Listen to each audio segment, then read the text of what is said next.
estou aqui hoje no ECOA, na PUC-Rio. Meu nome é Christian de Castro, eu sou o atual diretor-presidente da Ancine. Assumi o posto em janeiro desse ano, tenho um mandato de 4 anos, e a ideia é que nesse período de 4 anos a gente consiga promover uma transformação dentro de uma agência reguladora que lida basicamente com inovação, né? Audiovisual, entretenimento, mídia, conteúdo, tecnologia, tudo isso hoje navega junto. Então, o desafio da gestão é promover essa transformação e trazer essa cultura para dentro da agência e fazer com que a cultura da agência seja percebida através dessa transformação. Então, a ideia aqui é a gente falar como promover a inovação dentro do ambiente de uma agência reguladora, né? É lógico que a gente trabalhar no setor do audiovisual, ela acaba facilitando esse trabalho, porque a gente lida com inovação na essência, né? O audiovisual navega em cima da tecnologia, a tecnologia está sempre... A gente percebe muito das inovações tecnológicas através do audiovisual. Então, hoje na gestão da Ancine, o que a gente faz, basicamente, a Ancine é uma agência que ela regula, fiscaliza e fomenta o setor, né, do audiovisual brasileiro. Ela foi criada em 2001 e de lá para cá houve alguns marcos regulatórios ao longo desse período, mas o fomento é a gestão das leis de incentivo, a lei do audiovisual, basicamente, e o fundo setorial do audiovisual, que é alimentado pela contribuição do desenvolvimento da indústria cinematográfica, a Condecine. O fundo setorial do audiovisual ele passou a ficar muito potente nos últimos 6 anos, de 2012 para cá, a partir da lei do serviço de acesso condicionado, que fez com que ele ganhasse maior valor a partir da contribuição da Condecine. As leis de incentivo já existem há algum tempo, né? A partir desses 2 fomentos, né, o direto a partir do fundo setorial do audiovisual e o fomento indireto, a Ancine procura acelerar o setor do audiovisual brasileiro.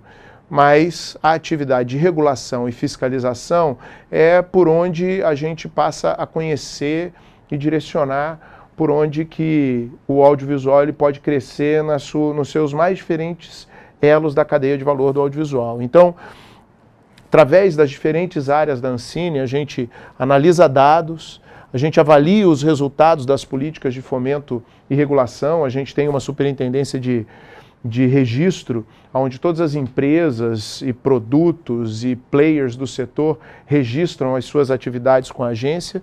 A gente avalia as tendências de mercado, a gente tem a superintendência de acompanhamento de mercado na agência, que é o nosso hub de pesquisa e de avaliação e pesquisa de tendências, né, e do que acontece no mercado audiovisual brasileiro, para a gente trazer a perspectiva de para onde que a gente vai caminhar, para daí a gente identificar e avaliar a oportunidade de inovação e aperfeiçoamento do setor, né, para onde que a gente pode caminhar, onde que a gente pode investir mais decisivamente, quais são as regiões do país por onde a gente pode crescer mais, e aí a partir daí criar um plano de ação e implementar.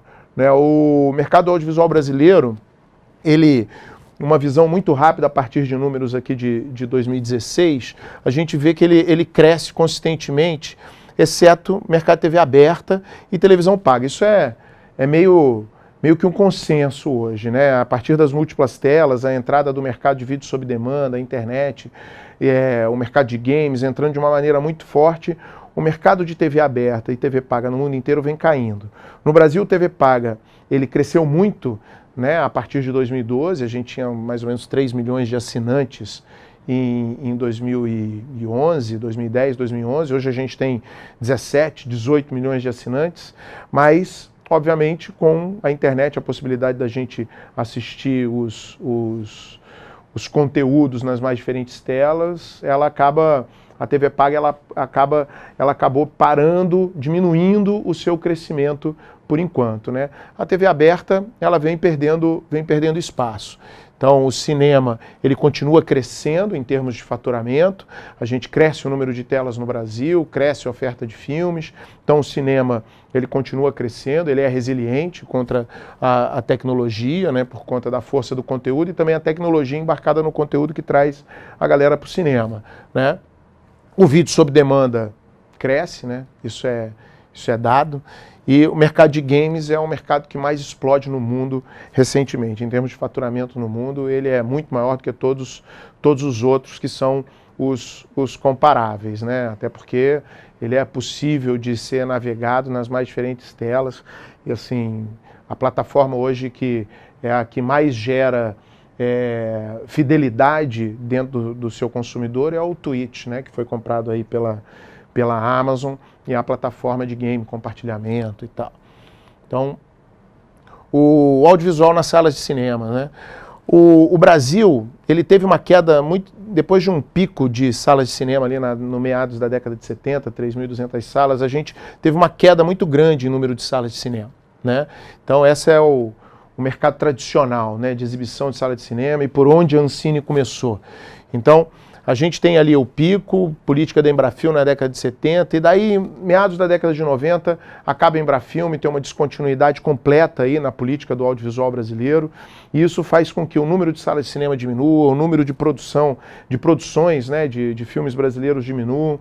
Então tem uma dificuldade muito grande, que é quando o setor se articula e acaba surgindo a lei do audiovisual, logo na sequência, né, ali a lei do audiovisual, ela é de 1993, que possibilitou uma retomada, né, do cinema brasileiro, né, nessa época, e daí depois a Ancine é criada em 2001, que possibilita uma melhor estruturação do setor e faz com que o setor acelere, e aí depois com a criação do Fundo Setorial do Audiovisual ali no final da primeira década, né, desse século, ali, o Fundo Setorial foi criado de 2007 para 2008, com uma política de fomento mais firme no setor, com diferentes linhas de investimento em diferentes setores, né, diferentes elos da cadeia, diferentes ciclos, tanto principalmente produção e comercialização no início, ele passa a acelerar novamente, né, os lançamentos de filmes. Ano passado a gente teve 158 filmes lançados nas salas de cinema, a gente chegou ali 95, 14 filmes, então a gente vem crescendo. E salas de cinema, a gente voltou num crescimento de salas de cinema também através do financiamento do Fundo Setorial do Audiovisual. A gente chegou em 3.300 salas quase no final do ano passado, né? Então, o market share do filme nacional, ele oscila muito, né? Ele trabalha aí... Depende muito da safra do filme brasileiro que chega, né? A gente vem aí oscilando entre 10% e 25% aí de market share, mas a gente depende muito da safra de filmes brasileiros que entram no cinema. Isso reflete uma inconsistência da produção e da política. Isso daí é o que a gente procura trabalhar melhor e, sobretudo, a força da comercialização, da distribuição do filme brasileiro.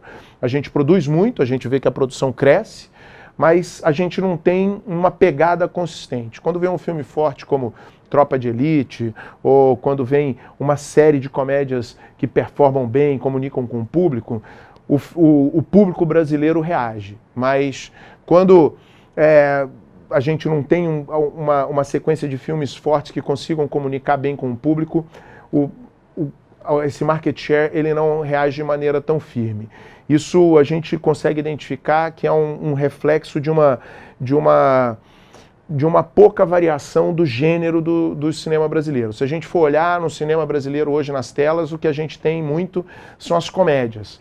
Isso é um reflexo claro dos mecanismos de financiamento. Com os mecanismos de financiamento que a gente consegue financiar até um determinado valor de orçamento que não possibilita muito valor de produção.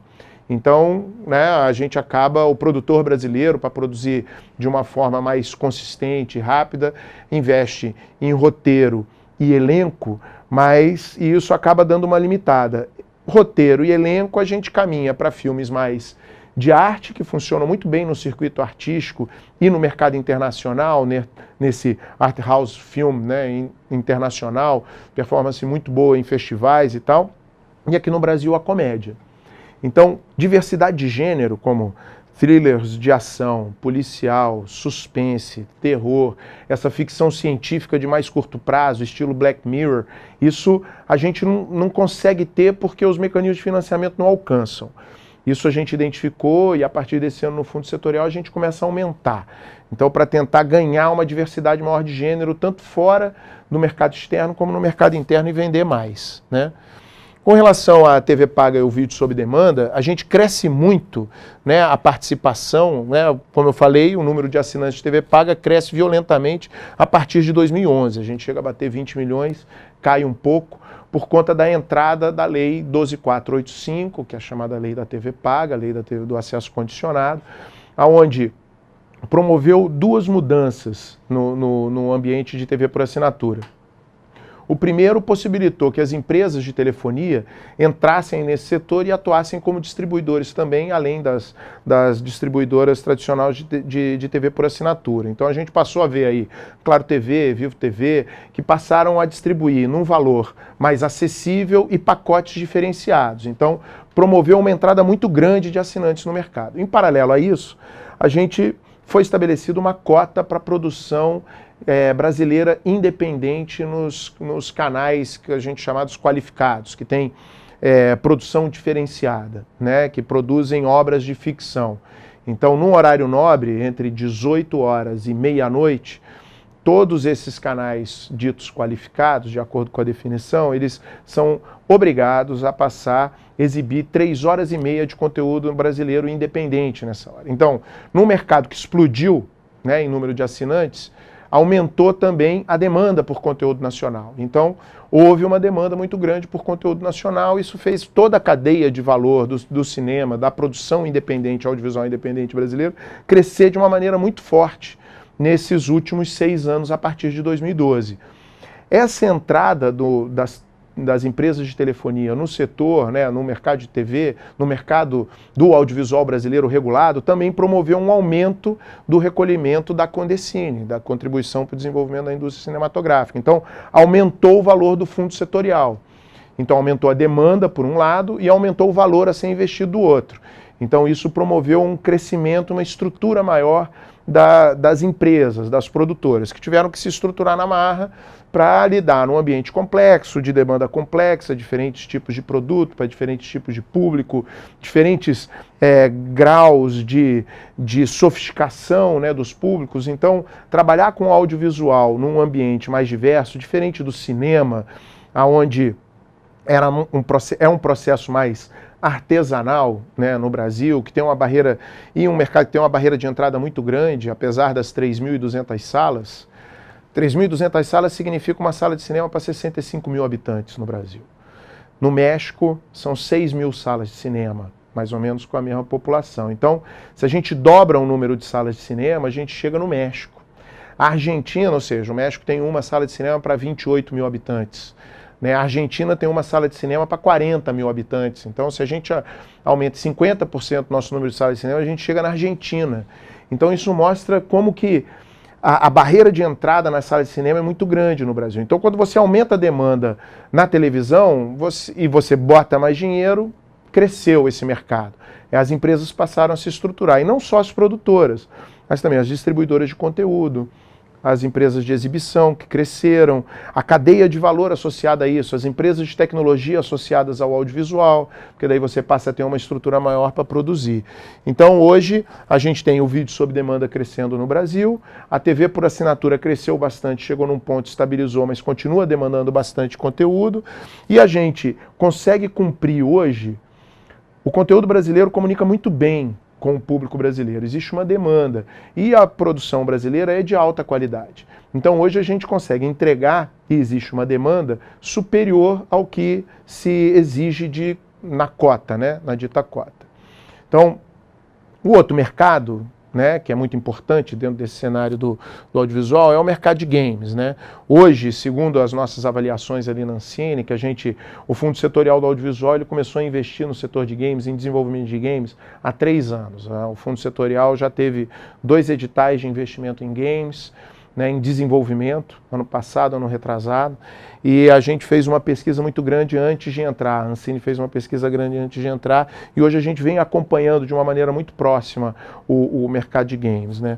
Então, são 151 empresas de game independentes no Brasil, o Brasil representa 1/3 do mercado, da receita de mercado de games no Brasil, 77% dos usuários usam os dispositivos móveis, né, smartphones, e aí com relação ao mercado, o Brasil é o 13º país do mundo em consumo, né, e é o quarto maior jogador do mundo em jogadores. Então a gente tem muita gente que joga, mas ainda consumindo pouco e com potencial de produzir. Então é um mercado que, assim, ele cresce muito. A gente tem vários empreendedores chegando, mas ainda não consegue monetizar de uma maneira efetiva no Brasil o produto nacional.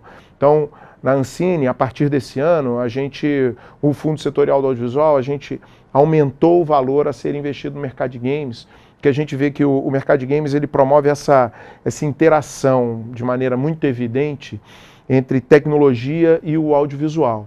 Existe uma característica do empreendedor de game, que ele é um empreendedor com uma cabeça muito mais voltada para a tecnologia. Ele já nasce pensando no mercado consumidor, então ele já nasce com o pensamento do MVP, né? De você pivotar, de você estar o tempo inteiro testando e não buscar a obra completa logo de cara, que é a ideia do audiovisual, porque você só tem uma oportunidade, muitas vezes, de já ir com o produto pronto e na briga pela audiência.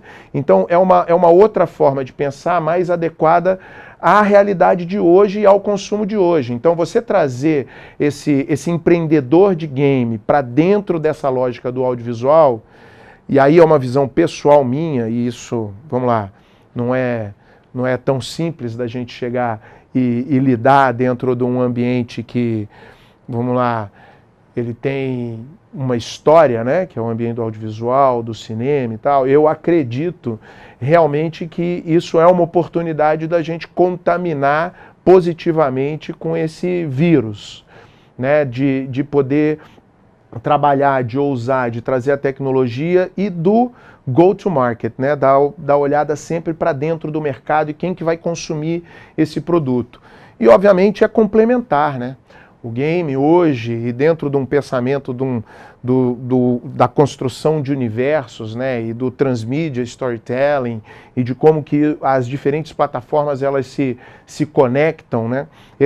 Os mundos não são estanques, né? Um produto pode começar num game e virar um longa-metragem, uma série, como, ao contrário, tudo isso se alimenta. Então, essa ideia de trazer o game para dentro desse mercado, ela, na minha visão, ela vem por aí, porque também a gente traz as novas tecnologias, né? A gente traz a realidade virtual, realidade aumentada, para dentro dessa narrativa que consegue atrair as novas gerações.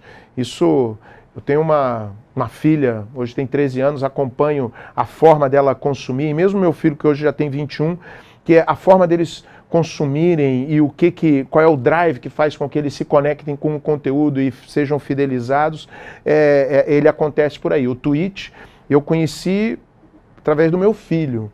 Eu estava em casa um dia trabalhando, pesquisando, fazendo um trabalho, consultoria para um fundo de investimentos, e aí trabalhando, elaborando uma tese de investimento para um fundo de investimento em participações. Aí chega o meu filho, ele devia ter uns 15 anos, 15, 16 anos, ele chega suado pra caramba, tava jogando bola, aí ele entra no quarto, tranca, bate, e aí tá, e eu vejo uma notícia, que a Amazon tinha comprado o Twitch ali por $1 bilhão. Eu falo, pô, Twitch, eu acompanho esse mercado, estudo esse mercado, trabalho com esse troço, mal tinha ouvido falar de Twitch, e a Amazon vem e paga $1 bi nessa parada, que troço é esse? Aí abro a porta para perguntar, aí plataforma, né, de game, compartilhamento. Aí vou abrir a porta para ver, ô Felipe, a parada é essa? Dele, isso aqui, peraí, depois eu te digo o que é. A galera parou a pelada para cada um ir para sua casa, assistir o fulano da Coreia jogar com o fulano de Singapura na final do game XYZ, e os moleques compartilhando e conversando online, acabou o jogo, voltaram para a pelada para comentar o jogo. Então, assim, essa é a força, né, que o game tem e essa plataforma tem de engajar essas novas gerações. Então isso daí nem é tão novo assim, isso já faz aí uns 4, 5 anos. Então essa é a força do mercado de game dentro do mercado do audiovisual, que eu acho que é importante a gente trazer para dentro dessa lógica, né? Então, a partir desse cenário, desse ambiente do audiovisual, da maneira como a gente acredita, e o legal de tá nesse momento, e assim, importante falar, eu venho do setor privado, né? Eu não sou servidor público, né, por opção. Meu pai foi, eu cresci em Brasília, saí para estudar engenharia fora, mas trabalhei no mercado financeiro, sou empreendedor, acabei entrando no audiovisual porque meu irmão estudou cinema e acabei empreendendo, mas me colocando dentro desse setor como um estruturador financeiro dentro desse mercado, porque é uma coisa cara de fazer e no Brasil a gente não tem muito essa tecnologia financeira na estruturação do audiovisual e na modelagem de negócio. Então acabei me achando por aqui. Trabalhei em algumas coisas e tive a sorte agora, né, de ser convidado para essa posição. Aí, num momento muito bom da minha carreira, tanto como produtor, como na empresa de consultoria, para empreendedores criativos e tal, que eu tinha, e aí o que me fez entrar nesse negócio? Exatamente esse momento pelo qual a gente passa hoje, né? Que é essa transformação violenta que o audiovisual ele passa hoje, com essa entrada muito forte da tecnologia, quebrando e trazendo novos modelos de negócio. Então, a gente vê que a Ancine, né, a Agência Nacional do Cinema, que regula esse setor no Brasil, ela foi criada com um propósito, ainda num ambiente analógico, e que acelerou muito nos últimos 10, 15 anos, e que requer uma modernização. Ela tem um corpo de servidores extremamente qualificado e jovem. A agência tem menos de 20 anos. Então a gente tem a oportunidade de promover uma transformação na forma de encarar o ambiente regulatório brasileiro, trazendo a tecnologia para dentro, falando com o audiovisual. Então, o desafio que me moveu para entrar nesse negócio foi esse. Então, aí, cara, empreendedor, né? Entra, vamos fazer o diagnóstico dessa parada. Então, vamos fazer uma matriz, quais são as forças, oportunidades, fraquezas e tal, matriz SWOT. Quem trabalha com esses troços conhece isso daqui muito bem. Então, quais são as nossas forças? Passar muito rápido por um dos pontos aqui forte. A força principal é o alto potencial criativo, a diversidade da nossa cultura, né? Então, assim, a grande força do audiovisual brasileiro, e falando audiovisual, o amplo senso, é a diversidade da cultura brasileira. Né? A gente tem um país diverso, a cultura é diversa, e o criador brasileiro ele é muito potente. Então ele consegue comunicar, quem consegue comunicar com o Brasil inteiro de uma maneira assim potente, tem capacidade de viajar. E isso a gente vê com os conteúdos que viajam, né? Então, game, a gente tem a empresa que eu até acompanhei logo no início, que é a Aquiles, é uma empresa de game do Rio Grande do Sul. Tive a oportunidade de trabalhar com os caras acabaram de lançar um game em PlayStation, foram leading company na Apple Store, na Google Play.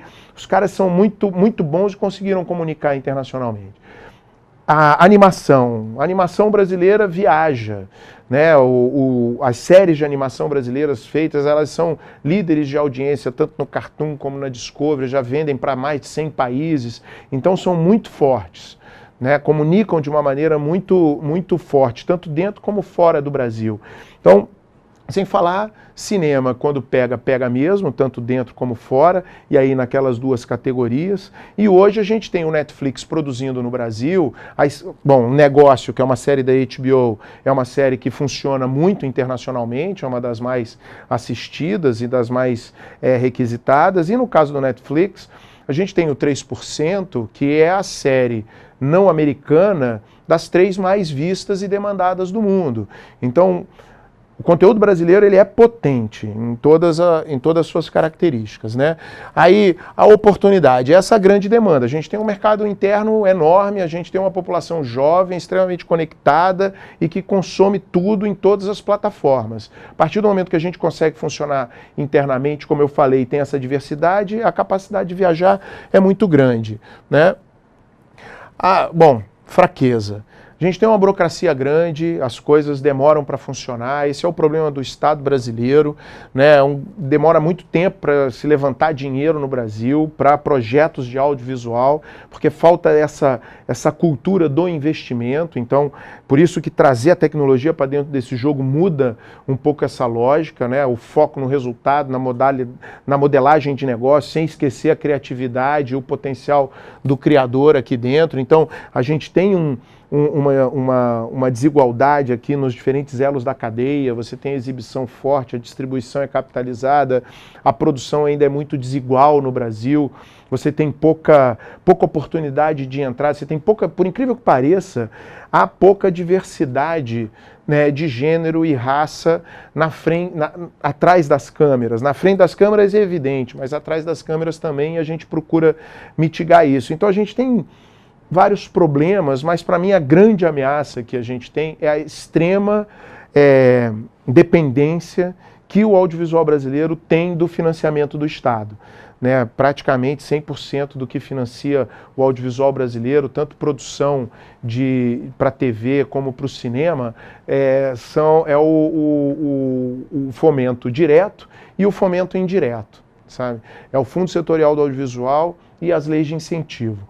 Eu acho que a gente, dentro do que eu acredito, de preparar, né, o audiovisual brasileiro para ter uma constância maior, é a gente trazer o investidor privado para dentro desse jogo, mostrar a lógica do audiovisual, mostrar a lógica do retorno, o potencial de retorno nas diferentes janelas e para onde que a gente consegue criar diferentes universos e fazer com que as diferentes plataformas elas se potencializem, que eu acho que esse conceito a gente não tem muito no Brasil. Até porque, vamos lá, a gente está lidando numa economia de intangíveis, né?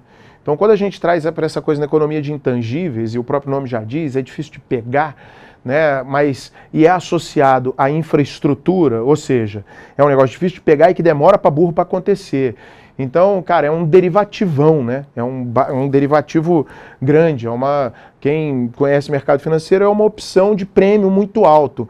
Você demora muito para fazer, tem todo o processo de construção, de elaboração de projeto, desenvolvimento, e aí envolve muita gente para botar aquele troço de pé. Então você tem o risco da infraestrutura, então o primeiro grande risco é aquele troço ficar pronto, porque pode parar no meio do caminho, então é o risco da performance, né, do completamento desse negócio. E aí você tem ali na frente, porque é um prédio quando fica pronto, uma ponte quando fica pronta, pronto, né, ligou um lado ao outro, a galera atravessa, não tem o gostei e não gostei. Você pode achar que a ponte não ficou bonita, mas você vai passar na tal da ponte se você quer chegar do outro lado, né, o prédio é a mesma coisa. Mas no caso do conteúdo audiovisual, o gostei e não gostei é o outro grande risco, né? É o cara, pô, não gostei, não adianta nada você ter gasto, botado todo o dinheiro do mundo naquele troço. É algo que aconteceu agora com Han Solo, né? Han Solo foi isso. Para padrões Star Wars, Disney, ele foi um fracasso em termos mercadológicos. É o primeiro filme da franquia do Star Wars que não alcança bilhão de faturamento e não vai conseguir chegar. Mas aí estão pensando, por que aconteceu isso? Investiram um caminhão de dinheiro pensando que aquele troço ia chegar, ia manter a performance e não conseguiu. Como que avalia isso? Como que eu mitigo? Como que eu estruturo? Isso porque lá é um mercado estruturado, você tem diferentes fontes de receita. Aquilo ali vende bonequinho, vende game, vende revista, vende game, vende tudo. E então tem mais aonde se apoiar para diminuir o risco da produção e da comercialização daquele negócio. Aqui no Brasil a gente não tem tanto isso. A gente não tem o privado entrando no jogo de uma maneira mais forte, diversificando as linhas de receita do que a gente coloca no mercado. Então esse pensamento de como trabalhar conversando, e não necessariamente um produto para mercado, porque um filme ou uma série ou um tipo de conteúdo que visa um mercado de arte independente, de nicho, você consegue chegar e fechar a conta, desde que você trabalhe focado nisso, né? Você tem hoje coproduções brasileiras e internacionais para esse filme de arte que circulam e vendem internacionalmente muito bem e fecham a conta. Dão resultado. Fazem com que as produtoras e os distribuidores no meio do caminho consigam caminhar. Mas essa cultura é uma cultura que precisa ser mais fomentada para diminuir essa dependência do setor, né? Então, hoje, o nosso plano de ação, ele começa passando, né, para a gente tentar alcançar essa diminuição de dependência, promover a maior diversidade, equilíbrio entre os elos da cadeia, aproveitando, né, dessa diversidade da cultura e o potencial da gente trabalhar. A gente começa pela desburocratização da agência, simplificando processos, né, revisando e integrando os sistemas internamente, porque a partir do momento que a gente fez o diagnóstico, a agência é um bicho, vamos lá, burocrático, né? As instruções normativas, como eu disse, elas foram preparadas para o mundo analógico. E hoje a gente precisa trazer para o mundo digital e para a velocidade do digital. Então, hoje a gente tem um trabalho muito forte interno para revisar todas as instruções normativas e a gente poder ter menos burocracia para a gente ganhar em tempo e poder entregar de maneira mais rápida os produtos, né? Então, isso é uma coisa. O 2, dar transparência e agilidade para os processos. Quando eu falei de blockchain dentro da agência, quando eu fui entrar, falaram que eu era doido, né? Assim, cara, você vai querer falar de blockchain dentro de uma estrutura pública? Eu falei, cara, o primeiro, bom, hoje, dentro do público é onde faz sentido que exista, né? Isso é onde faz sentido que exista, porque dá transparência, agilidade para o processo e segurança para todo mundo de que aquilo ali está sendo feito da forma como foi apregoado e cumprindo a finalidade. Só que tem um caminho até lá, né? O blockchain hoje, ele ainda, por mais que já tenha algum tempo, mas ele, sobretudo no Brasil, ele ainda é uma tecnologia que começa, né, a se estruturar e ser efetivamente aplicada, e no público hoje a gente tem alguns poucos exemplos, e a ideia de poder trabalhar, sobretudo num ambiente, como eu vou reescrever a matriz regulatória, então eu vou reescrever a minha matriz de regulação, e em cima dessa matriz de regulação eu vou correr uma nova estrutura de fomento. Se eu tenho uma nova matriz com dinheiro correndo em cima e que vai elaborar contrato, isso daqui é uma rede blockchain, né? Simples. Então, o negócio é vender internamente. Então, internamente, a molecada tem uma galera que gosta, porque faz com que o negócio ande e a gente está provocando, né? Do lado de fora vai dar uma transparência muito grande e a gente começa a trabalhar com mais segurança na execução do recurso público e vendo se aquele recurso está efetivamente cumprindo a meta. Vai ser muito mais fácil trabalhar com o Waze da grana, a gente vendo para onde que esse dinheiro está indo, aonde que está vindo, por onde que está passando, aonde que ele está parando, onde que ele está empossando e aonde que ele está gerando resultado, né? E a gente passa a ter uma gestão mais eficiente do dado, tanto na prospecção, como no resultado, né, na entrega, na análise, e fazendo uma política regulatória com o objetivo de direcionar o fomento para onde precisa. A gente vai conseguir enxergar melhor por onde anda. Hoje a gente está nesse processo, a gente está com um projeto beta trabalhando junto com o BNDES. O BNDES já tem um blockchain lá dentro, né, o BNDES Token, ele tem um que funciona em cima do Fundo Amazônia, e aí a gente está... O BNDES tem um programa que trabalha, né, no Departamento de Economia da Cultura e tem alguns investimentos e financiamentos dentro do setor da cultura e do audiovisual, e a gente chega e está trabalhando em paralelo para procurar trazer essa rede blockchain para dentro do audiovisual e da execução da agência, né? O 3, a gente trabalhar de maneira mais rápida, uma vez que eu tenho a meta do blockchain, eu estou revisando a execução. A gente tem os editais do Fundo Setorial do Audiovisual, que é o nosso principal mecanismo de financiamento, né? Então, a gente tem aqui o Audiovisual Gera Futuro, a gente tem novas linhas de investimento para investir de forma mais equilibrada nos elos da cadeia. As linhas da Ancine são para promover o desenvolvimento do setor, né? Dentro da reformulação, como eu já tinha falado, principalmente acelerar a capacidade de execução do fundo setorial, investindo de maneira mais equilibrada, aumentando o valor de produção, né? Então a gente quer conceder, isso daqui é o principal, né? Conceder maior autonomia e previsibilidade para os elos da cadeia, né? A partir do momento que o fundo setorial ele consegue, porque não adianta eu ter dinheiro, mas não saber quanto que o dinheiro vai chegar para a produção daquele conteúdo. Então é importante a gente ter uma maior previsibilidade nessa execução. Então a gente está trazendo critérios automáticos para a seleção de certos projetos. Então fluxos contínuos, prêmios de renda, né, avaliação das empresas, avaliação dos processos, para a gente poder ter uma execução mais rápida, com maior previsibilidade, dando maior segurança para o setor. Fazendo isso, a gente quer trazer o privado para dentro desse jogo, sempre diversificando o investimento, né? Então, dentro disso, a gente tem uma nova estrutura de regulação, a gente tem novos editais de fluxo contínuo, ou seja, sem um mecanismo seletivo a partir de pontuação de empresas, e a combinação dessas pontuações, a gente tem que os projetos conseguem acessar diferentes faixas de valores para investimentos do fundo, isso faz com que o dinheiro saia mais rápido. Então, é transferir realmente para o setor a partir de um histórico de entrega consistente para aqueles que têm capacidade de entregar e de gerenciar um volume maior de recurso ou menor de recurso. Então, como eu disse, esse é um jogo que tem dois riscos. O primeiro é a entrega. Quanto mais você entrega, mais confiável você é aí dentro desse jogo. E quanto melhor você entrega, você é premiado no resultado no final. E você tem a porta de entrada da inovação, dos novos entrantes, que são os mecanismos seletivos, onde a gente avalia o mérito, através de uma comissão, a capacidade de comunicação daquele conteúdo. Aí é julgar conteúdo, né? O Fundo Setorial de Tecnologia, como eu falei, a gente passa a ter linhas de investimento em game, realidade virtual aumentada e tecnologia associada ao audiovisual para a gente poder promover o crescimento do setor em todos os elos da cadeia, né? Além disso, o Fundo Setorial a gente identificou uma necessidade de capacitação. Investimento em capacitação. Esse investimento em capacitação significa em 3 níveis da forma como a gente enxerga. É o técnico, porque a partir do momento que tem uma demanda muito grande de novos conteúdos, a gente precisa de gente para trabalhar na feitura do produto audiovisual. O nível artístico aqui, direção, principalmente roteiro, né, capacidade de escrever roteiros, de desenvolver histórias, de direção de arte, nesse nível direção, e a capacitação do empreendedor. Como a grande maioria dos empreendedores brasileiros, o empreendedor brasileiro ele é mal capacitado. Ele, muito recentemente, é que ele começa a ser melhor capacitado por uma iniciativa, né? Querer buscar novas metodologias de capacitação, de estruturação, modelagem de negócio e tal, para ir para o mercado.